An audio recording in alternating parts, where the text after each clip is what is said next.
예, 안녕하세요. 세네탈출입니다. 국내는 뭐 이제 엄청난 정치 소용돌이 속으로 들어가죠. 검찰과 문팔육 권력이 막 그냥 서로 물고 뜯고, 이 박 대통령에 대해서는 검찰은 형집행 정지를 불허를 했는데, 법무부는 박 대통령이 이제 16일부터 병원에 입원해서 수술을 받고 재활치료 받도록, 아마 뭐 어쩌면은 상당히 오랜 기간 동안도 입원하실 수 있을지 몰라요. 재활치료라는 게 시간이 걸리니까. 설마 통원 재활치료 뭐 이런 거 아니겠죠. 매일 해야 되는데. 뭐 그런 또 조치를 취하고. 어떻게 생각하면 이 저항이 격렬해지니까 박근혜라는 큰 어마무시한 정치적 거인을 풀어놓을 수도 있어. 우리에 몰리면. 그러니까 너희 다 우리한테 협조해. 뭐 이런 수법인지도 몰라요. 어쨌거나 우리가 저항을 열심히 하면 박 대통령 신변이 좀 편안해지시긴 할 것 같습니다. 또 그걸 넘어서서 한반도에서 자유혁명을 일으킬 수 있을 것 같습니다. 자, 이런 상황에서 오늘 새벽에 급작스럽게 트럼프가 우리의 동지라고 생각했던 볼튼을 무지막지하게 날려버렸습니다. 한번 보시죠. 트위터로 바로 날려요. 트럼프는. 트위터가 살벌합니다. 오늘 새벽 트위터입니다. 지난밤에 볼튼에게 당신은 더 이상 백악관에서 일할 필요가 없어 라고 말했다.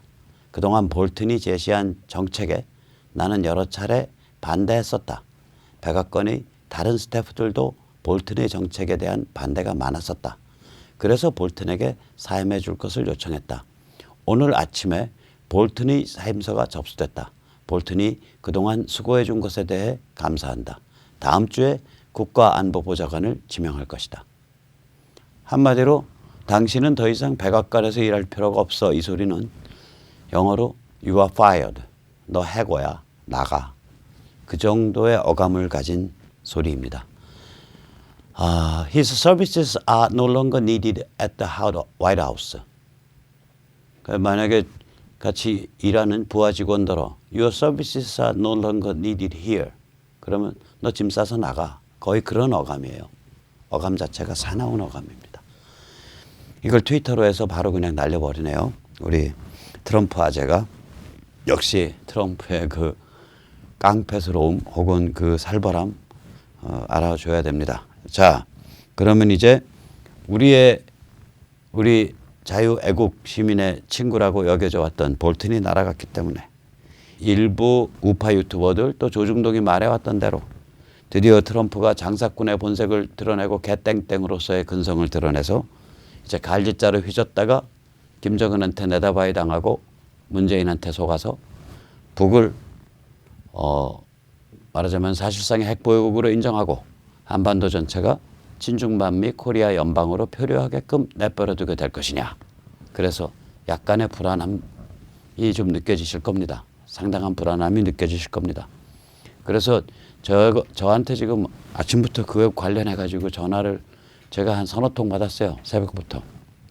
제가 반문을 했죠. 아니 백모가 뭘 한다고 그걸 얘기합니까? 그랬더니 야 당신이 잘 알잖아. 당신만큼 미국 해석해온 사람이 누가 있어. 제가 이걸 뭘 알겠어요. 근데 남들이 다 제가 해석해오게 대충 맞았다니까 한 번 더 모험을 해보기로 했습니다.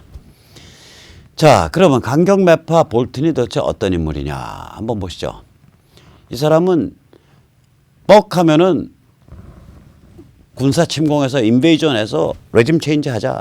인베이전 레짐 체인지. 군사 침공 체제 변경. 이거를 주장을 해요. 백모랑 비슷한 소리네. 근데 이 사람은 이거를 동시다발적으로 하자는 거예요. 북한, 베네수엘라, 이란 전부 다 하자는 거예요. 그래서 트럼프가 전에 웃으면서 그런 말 했습니다. 내가 볼튼만 들었으면 지금쯤 서너 개의 전쟁을 동시에 수행 중일 거야. 우스갯소리를 그런 말 한 걸 제가 어디서 봤거든요. 트위터인가에서. 그게 한 2, 3개월 전 되는데. 그래서 기분이 좀 싸하더라고요. 그때. 그 다음에 최근에 트럼프가 저게 어딘가에 볼튼을 보내면서 한 소리가 있어요. 야, 볼튼 비웃장 거스리지 마. 당신 나라 폭격하자는 사람이야. 그거 무서운 사람이야. 함부로 비웃장 거스리지 마. 이런 식의 그 조크라는 게 이중적인 이야기가 들어있는 거 아니에요. 하나는 야 볼튼이 저렇게 내 뒤에 든든하게 서서 저 사진에 저게 이제 절에 올라갈 때 그 일주문 있는데 딱 가면은 저 무시무시한 천왕이 버티고 있잖아요. 저 깡패가. 곤봉으로 한 대 치면 그냥 이 해골이 곤죽이 돼서 죽을 것 같은 그런 깡패들이 버티고 있잖아요. 내 뒤에 이런 든든한 오빠가 서 있으니까 너희 까불지 마. 그런 용도기도 하고, 즉 상대방 겁을 주는 사나운 인상의 보디가드라고요. 트럼프에게 볼튼이 가지는 용도가 뭐냐. 두 번째는 이게 고급 대변인이라고요. 그러니까 볼튼이 지난 10년 가까이 이 국제 전략 평론가 역할을 해왔거든요. 그러니까 그게 오바마 정부 이래로. 아들 부시 때 마지막 보직이 아마 저거였을 거예요. 저기 유엔 대사. 그리고 나서 이제 오바마 정부 들어왔을 때 그 10년 동안 그 이후로 한 10년 가까이죠. 국제전략 평론가로 뭐 폭스뉴스니 이런 데 나가서 말해가지고 상대방이 악호 죽이고 이런 걸 해왔다고요. 그러니까 이 NSA 그러니까 National Security Advisor 국가안보보좌관으로서 이런 고급 평론을 하면서 고급 평론가로서의 그 자질을 발휘해서 트럼프 행정부의 노선과 전략을 옹호해주는 역할을 하는 거. 이 두 가지를 트럼프가 볼튼한테 기대했다고 저는 생각을 합니다. 그전부터 그렇게 생각을 했습니다. 왜냐하면 일단 나이가 작질 않아요. 70쯤 돼요. 어드바이저 나이 치고는 꽤 높은 나이죠. 그리고 그 이 경력이 그 좀 뭐라 그럴까 일방적으로 매파스러운 데가 있어요. 이 사람이. 한번 보시죠. 이 경력을. 이 사람이 2001년, 2005년 사이에 국무차관을 했어요. Under Secretary of State예요. 그런데 이 성격을 보여주는 게 책상에 퓨즈를 뺀 수류탄을 딱 책상 서랍에 넣고 있었다고요. 그 남들 오면 쓱 열어서 보여줘. 아, 나 이런 거 갖고 있어. 보는 사람은 섬찟할 거 아니에요. 그 퓨즈가 빠졌는지 안 빠졌는지 어떻게 알아. 저 퓨즈가 뭐냐면요. 제가 이제 수류탄 퓨즈라는 게 뭔지 이제 우리가 잘 보통 사람이 모르고 저도 몰랐어요. 그래서 diffused grenade라 그래서 처음엔 저는 안전핀 뽑은 줄 알았어. 안전핀 뽑아서 이렇게 들고서 그러면 이랬단 말이에요. 그 놓으면 터지니까. 그럴 리가 없잖아요. 그래가지고 이제 grenade, fuse, 뭐 detonation 이런 키워드를 가지고 구글링을 해봤죠. 백모는 절대로 유식한 놈이 아닙니다. 백모는 순식간에 영어 구글링을 해서 영어 문서를 읽을 수 있을 뿐입니다. 그럼 키워드가 수류탄 키워드, 저기 grenade, 그 다음에 fuse, fuse, 폭발, detonation, 뇌관 그런 뜻이니까 그렇게 해서 키워드는 해서 딱 하니까 저 그림이 딱 나와요. 저게 뭐냐면 이제 우리가 수류탄을 딱 핀을 뽑고 퍽 날려서 이제 던지면 저게 떨어지면서 땅 하고 제 공이가 스프링 공이가 아래 공이판을 쳐요. 공이판을 치면 그때부터 저기 그 파란색 이렇게 꼬부라져 있죠. 그때부터 저 퓨즈가 타 들어가는 거예요. 타 들어가는데 그게 워낙 작으니까 치익 하고 바로 타야 되는데 그 아래 그 네모난 그 공간에 그 하얀 공간 네모난 거 거기에 이 치익 하고 타 들어가는 그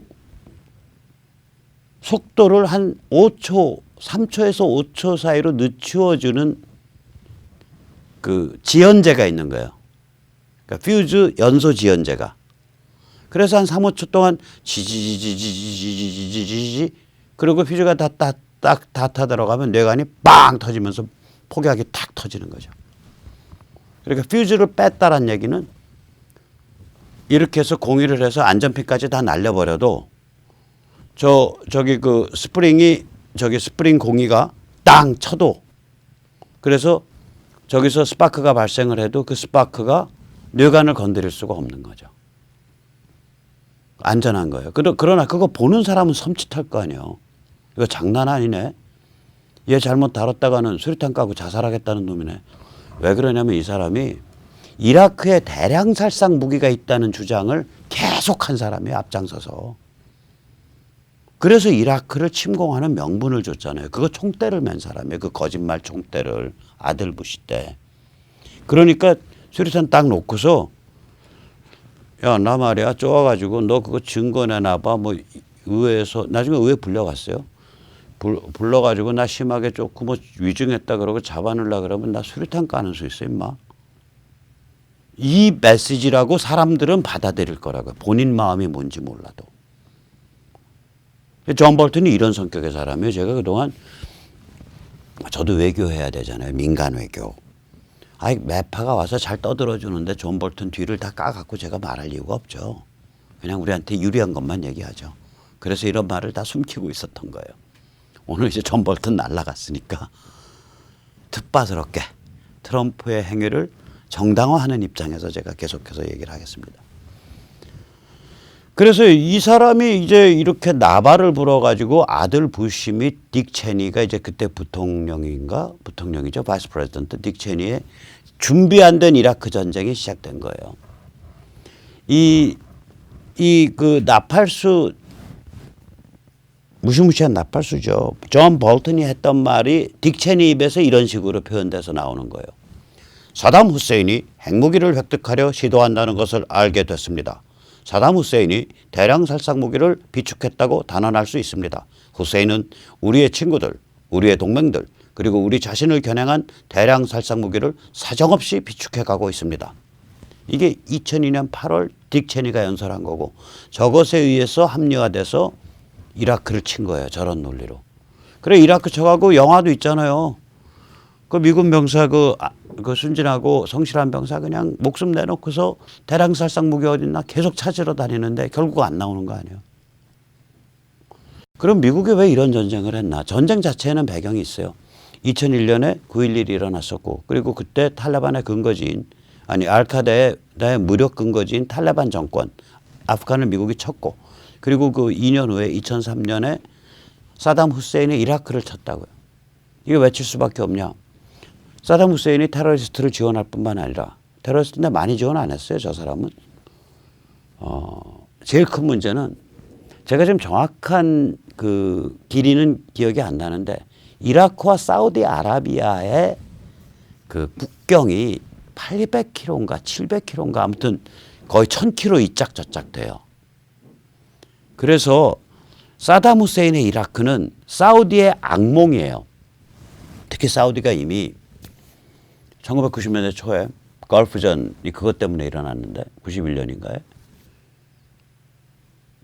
쿠웨이트를 침공해서 집어먹으려고 한 적이 있잖아요. 그래서 사우디의 그 안보의 최대 위협은 이라크입니다. 이란은 오히려 한 걸음 건너뛰어서 있어요.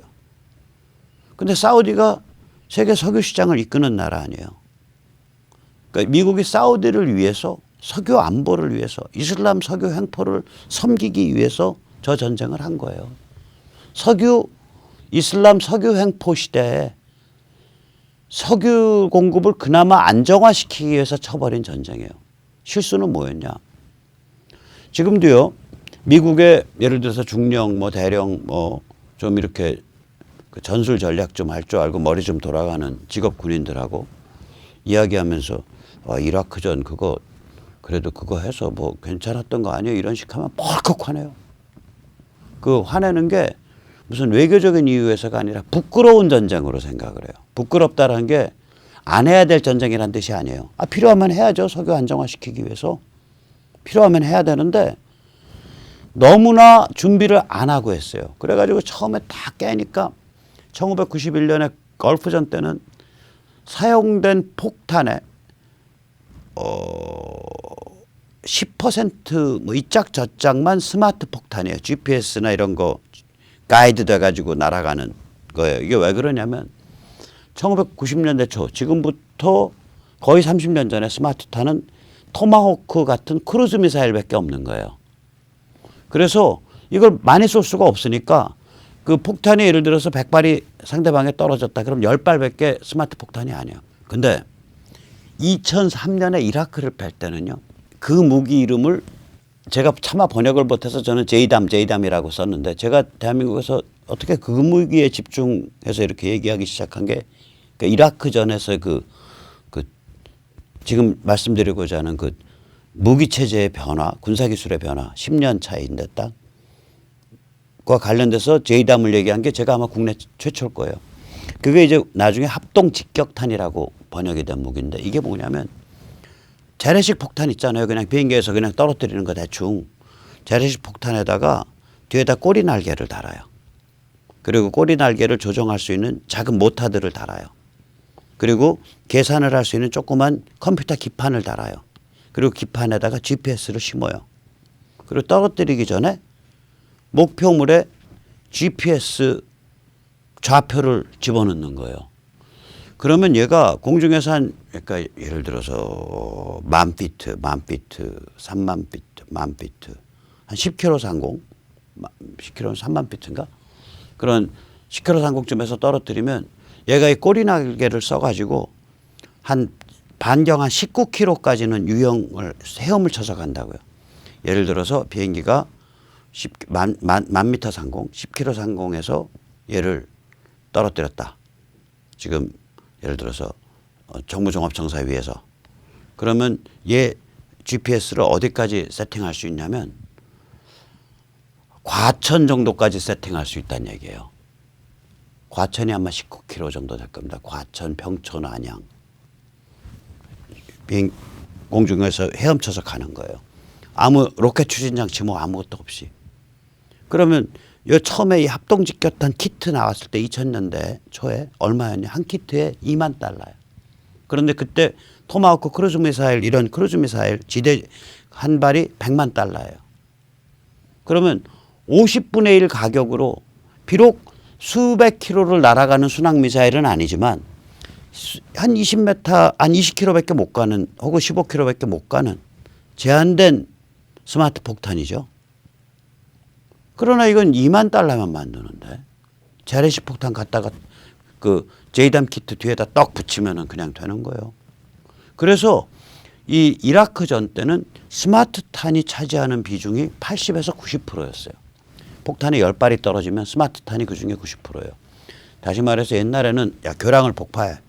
그러면 대충 교량이 딱 겨냥해서 이제 폭탄 쭉 떨어뜨리고 가든가 아니면은 아주 비싼 미사일로 까는 거예요. 순항 미사일로. 크루즈 미사일로. 90년대 초만 해도. 근데 2000년 이라크전 때는 뭐냐. 교량 그거 항공차량 보니까 저 3번 교각 그 상판 아래서부터 2m 지점 딱 들어가면 저 폭삭 주저앉네. 오케이? 한 방 딱. 땡. 폭삭 주저앉습니다. 그러니까 이런 식의 폭탄을 쓰면서 스마트한 전력으로 쫙 밀고 들어가면서 이제 그 종군기자들 들고 들어가서 막 카메라로 전쟁을 생생하게 생중계를 해주니까 미국인들 환호를 하고 난리가 나고 이제 우리 강력한 미국 오케이 거기까지 쉬웠어. 전 그 다음이 있는 줄 알았어요. 프로그램이. 평정과 국가 재건을 위한 프로그램이 없는 거예요. 이라크가 그냥 이라크냐고요. 거기 나중에 후세인 자빠진 다음에요. 후세인이 철권 통치를 했지만 순위 다수파 출신이고 세속이란 말이에요. 바트 사회주의 정당이니까 세속이죠. 이슬람 이렇게 무슨 뭐 그거 많이 안 떠받들어 올린다고요. 종교적 칼라가 약하다고요. 그러니까 종교적 칼라 안 내세우니까 그리고 독재 무지막지한 독재를 하니까 종교적 칼라는 없고 무지막지한 독재를 하면 저기는 통합을 할 수 있습니다. 중동은. 시리아의 그 아사드인가 뭔가가 그거 아니에요. 거기 바트 사회주의거든요. 출신은 다수파 순이거든요. 똑같잖아요. 다수파 출신이고 종교 칼라 없고 세속 독재하면 거기는 통합을 해요. 그래가지고 이라크가 바로 후세인이 그런 케이스거든. 다수파 순위 출신 종교 칼라 없고 철권 독재. 그러니까 쿠르드도 꼼짝 못하고 가만히 있었고 시아도 꼼짝 못하고 가만히 있었던 거예요. 그런데 이게 자빠지고 국가 건설이 늦어지니까 무슨 일이 벌어지냐. 서로 잡아서 납치해가지고 몸에 핸드드릴로 구멍 뚫어서 죽이잖아요. 30개 40개씩. 치명적인 데는 맨 마지막 뚫고 이런 데는 처음에 팔다리부터 뚫어갖고 그런 흉악한 내전이 벌어졌다고요. 그 왜 그러냐. 정복 이후에 어떻게 안정화시킬 거냐. 평정할 거냐. 스테빌라이즈. 그 다음에 어떻게 국가를 재건할 거냐. 여기에 대한 준비와 인력과 계획이 없이 그냥 쳐서 넘겨뜨리는 것만 했다고요. 그래가지고 저 이라크전에서 지금도 발이 묶여 있는 거예요. 지금도. 그래서 그 미국의 전략 공부하는 직업군인들 중령 대령들 붙잡고 이라크전 얘기 꺼내면요. 그냥 막 짜증이 그냥 나서 그냥 한마디로 선을 딱 그어버려요. 그거 잘못된 전쟁이라고. 그거 맞다고요. 전쟁 자체로 보면 앞에 잡아뜨리는 데까지는 그렇게 멋있어. 스마트해. 근데 잡아뜨리고 나서 국가재건이 안 되는 거예요. 그게 늦어지는 거예요. 평정과 국가재건이. 그래서 제가 거듭거듭 말씀드리지만 그거에 비하면 저 북한은 정말 쉬운 게임이라고요. 저기는 잡아뜨리는 데 힘들어요. 근데 위험해. 핵을 무장했고 그다음에 뭐 사린가스 갖고 있고 탄저금 갖고 있고 이러니까. 또 호시탐탐 중국이 개입하려고 뒤에서 노려다보고 있으니까. 저건 잡아뜨리기가 어려워요. 그러나 자빠진 다음에 그거를 자유민주주의와 세계시장을 향해서 자유조선을 만들어내는 건 너무너무 쉬워요. 제가 그래서 저거 아마 무르익으면 여러 가지 조건이 무르익으면 정 안 되면 미국이 전면적 진입할 가능성이 있습니다. 군사 진입할 가능성이 있습니다. 침공으로. 그 얘기를 드리는 거예요. 저건 잡아뜨리고 난 다음 그 최초 15분 30분 이후는 굉장히 안전한 게임이에요. 그 최초 15분 30분 때 제일 위험한 게임이고 저기는. 자 그러면 이제 대충 볼턴이 어떤 사람인지 나왔잖아요. 볼턴이 무슨 잘못했길래 트럼프가 저렇게 쫓아냈냐. 트럼프가 그냥 쫓아냈으면요. 다른 사람들이 뭐 인터뷰하면 지금 볼턴 해임에 대해서 어떻게 생각하십니까? 그렇게 물으면 말을 아끼거나 조금 석연치 않은 표정을 지을 텐데 오늘 오전에 있었던 현지 시간으로 오늘 오전에 있었던 그 기자회견에서 이제 문우신하고 폼페오가 공동 기자회견을 했거든요. 원래는 거기 볼턴이 같이 있기로 돼 있었는데 쫓겨나는 바람에 없었어요. 아마 현지 시간으로 오후 1시 반인가 기자회견이었을 거예요. 아무튼 뭐 그런 기자회견에서 이제 그게 무슨 기자회견이냐면 그 이란이나 북한에 대한 특히 이란과 중동 쪽에 대한 미국의 중동 테러리스트들에 대한 미국의 그 문우신 쪽에서 하는 문우신이 재무장관이잖아요. 그 생션 그러니까 경제 제재를 이제 국무장관인 폼페오와 같이 이렇게 설명해 주는 자리예요. 그 설명 끝나고 나서 기자들이 질문을 하는데 안에 볼턴이 쫓겨난 거가 어떻게 좀 그런 일이 갑자기 벌어져서 폼페오 장관님 좀 놀라셨습니까? 그러니까 전혀 안 놀랐는데요. 전혀 안 놀랐는데 그게 무슨 얘기예요? 뒤집어 말하면 나 걔 쫓겨날 놈인 줄 알았다는 소리 아니에요. 혹은 걔 쫓겨나야 마땅한 애야. 걔. 잘된 거야 쫓겨난 게 그 소리잖아요. 저는 모골이 송연하더라고요. 다시 말하자면 지금 트럼프를 제가 변호해 주려고 볼턴의 지금 그동안의 약점. 저는 그동안 이 말을 아꼈어요. 이 말을 왜 아끼냐면 우리 편 들어서 강경 발언해 주는데 제가 뭐하러 볼턴을 물고 뜯어요. 근데 볼턴 행태를 보면 이런 문제들이 있는 거예요. 우선 첫째, 아까도 말씀드렸지만 볼턴에게 기대됐던 역할이라는 건 그 절간에 들어갈 때 그 일주문에 있는 흉악한 사천왕 같은 그런 흉악한 보디가드로 뒤에 딱 서주는 거. 그 다음에 고급 대변인 해주는 거. 이거가 기대됐었는데 이 볼턴이 자기가 진짜로 정책 기획 실세라고 착각을 한 거예요. 그리고 성격이 아까 수류탄 그거 뇌관 빼갖고 책상에다가 놓는 것처럼 성격이 좀 특이한 사람이라니까. 그래서 스태프들하고 계속 불화가 있었어요. 그 다음에 자기가 생각이 다르다고 해서 트럼프 입장을 최대한 반영을 해서 미디어 방송에 가서 고급 대변인 역할을 해줘야 되잖아. 자기 마음에 안 맞는다고 출연 안 하려 그래. 그건 나 당신이랑 생각 달라. 나 안 나갈 거야. 장관이 아니라 스태프인데 비서인데 일종의. 말이 안 되는 거거든. 그 다음에 이제 요번에 결정적인 실수가 그거예요. 저 사진이요. 저 근사한 무슨 사진 놓으니까 백모가 이제 돈 벌어가지고 어디다 별장 샀나 보다 이런 게 아닙니다. 저게 미 대통령의 캠프 데이비드 그 별장이에요. 캠프 데이비드는 군시설이고요. 메릴랜드에 있어요. DC에서 한 100km나 떨어져 있을래나. 근데 미 군에서 관리하는 시설인데 저게 이제 맥시멈 시큐리티죠. 그러니까 이제 그 대통령과 대통령이 이제 그 저기 그 가족들이 와서 쉬는 곳이에요. 캠프 데이비드가. 그 캠프 데이비드로 탈레반을 불러가지고 지난 주말에 협정 최종談판을 질라 그랬다고요. 평화협정. 그게 마지막 순간에 취소됐어요. 그 취소된 거를 두고 폼페오가 내가 취소시켰는데 그거 펜스하고 말이야. 그 폼페오 걔네들도 나랑 생각이 같았어. 이러고서 떠버린 거예요. 이게 이제 무슨 문제가 있는 거냐면 오늘이 9월 10일 아닙니까? 9월 11일이면 미국의 사람들한테는 그라운드 지로잖아요. 저기 2001년 9.11 테러를 상징하는 날인데 9.11 테러 며칠 전에 캠프 데이비드로 탈레반을 불러다 놓고 평화협정의 최종 마무리를 지으려고 그랬다고요. 딱 타이밍 맞춰서. 근데 그거를 이제 여러 가지로 검토하다가 마지막 순간에 취소를 시켰어요. 그랬으면 스태프 같으면 대통령께서 아프간에 대해서 좀 우리가 고민이 많아서 그 철군이라든지 이런 걸 위해서 탈레반하고 평화협정을 매듭 짓기 위해서 탈레반을 캠프 데이비드로 부르려 그러셨는데 탈레반 지도자들을 역시 고민을 하셔서 장고 끝에 취소하신 겁니다. 이렇게 말을 해야 되는데 내가 취소시켰어. 오케이. 그것까지도 오케이. 그런데 펜스제랑 저기 그 폼페오제도 나랑 생각이 같아. 이래버리면 이제 판이 커지는 거예요. 이거는. 펜스가 발끈해 갖고요. 나는 그거에 찬성했다. 그러고서 트윗을 날렸어요. 바로. 그러면 펜스나 폼페오가 그 사이들이 그 존 볼튼한테 그렇게 귓속에 대고 야 트럼프 쟤 왜 저러냐. 저거 왜 탈레반 불러가지고 쇼하려고 그러냐. 이런 소금거릴 사람들이 아니에요.